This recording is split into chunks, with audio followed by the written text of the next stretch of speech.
let's shift back to the NBA. And this was an absolute shocker to pretty much everybody, it would appear. Steve Nash is the new head coach of the Brooklyn Nets. It was announced Thursday morning. Why do you think this came together at this point? And why is Nash, who's not been a coach at any level that we know about, now coaching a team with Kyrie and Kevin Durant? 2 words, Kevin Durant. KD and Steve Nash have a relationship. They were both working in the Golden State organization for a period of time. Kevin, obviously, as the star player, Steve Nash as a consultant. And so you knew that Kyrie and Kevin were going to have some influence over this hire. They had some influence over the previous coach getting fired. Yeah. And so what this tells me is that Kevin Durant has an immense amount of respect for Steve Nash, because otherwise this does not get done. And there is a track record for former all-star level guards, being hired, or just good guards in general, being hired as head coaches in the NBA without ever being an assistant before. Doc Rivers falls under that umbrella, Steve Kerr as well. So this is not unprecedented. It is obviously interesting, and now we get to see how it goes. The keys have been handed to Kevin Durant and Kyrie Irving, and to me, that could go one of 2 ways, and I guess we'll find out at some point whenever that 2021 season gets going. The seemingly rich are just getting richer.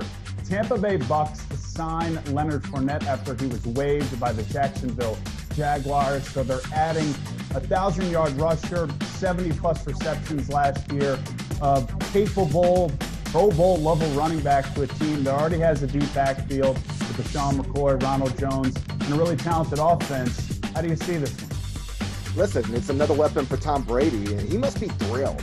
After going through at least parts of his career where it felt like he wasn't surrounded by the proper tools, especially when it came to receivers, to operate at the highest level, for him to now have a franchise that has just given him everything he needs to succeed. Again, if you're Tom Brady, you got to feel really good about this move you made to Tampa Bay right now. With Fournette, even though he has been a disappointment relative to where he was picked in the NFL draft in the top 5, in a time where franchises don't really like to use picks that high in a draft on a running back, you would think that coming off your statistically best season, the franchise that drafted you, waiving you and letting you go, has to motivate you to a level you've never been motivated before, especially when your former head coach publicly said, we tried to trade him, couldn't get anything for him, which implies nobody wanted him at all. So, listen, they've got a pretty crowded running back room now, in addition to signing LaShawn McCoy. Now they've got Fournette. They used 2 draft picks in the 2020 NFL draft on running back. So they've got to figure that out. But as they say, good problem to have. Yeah, you can never have too many running backs on an NFL roster. And I'll just say, I agree with you on the motivated part. I do get a little shaky when you start talking about dream teams in the NFL. Continuity, chemistry, so important, especially for Brady-led offenses. So it'll be fascinating to see how they get that thing going week 1 against the Saints. Sticking in basketball, NBA, college mesh here, Jay Wright, who has always been rumored to be sniffing around the NBA, he made it clear on Twitter that he is not interested and will not be a part of the search for the next coach of the 76ers. You had an article about this, Gary. Why was this the decision by Jay Wright, in your opinion? Well, we should be clear. He said he's not a candidate for the job. That doesn't mean he turned the job down. So it could be that either he sincerely didn't want to be a part of the process, or he recognized the franchise was going in another direction. Either way, for Villanova, the bottom line's the same.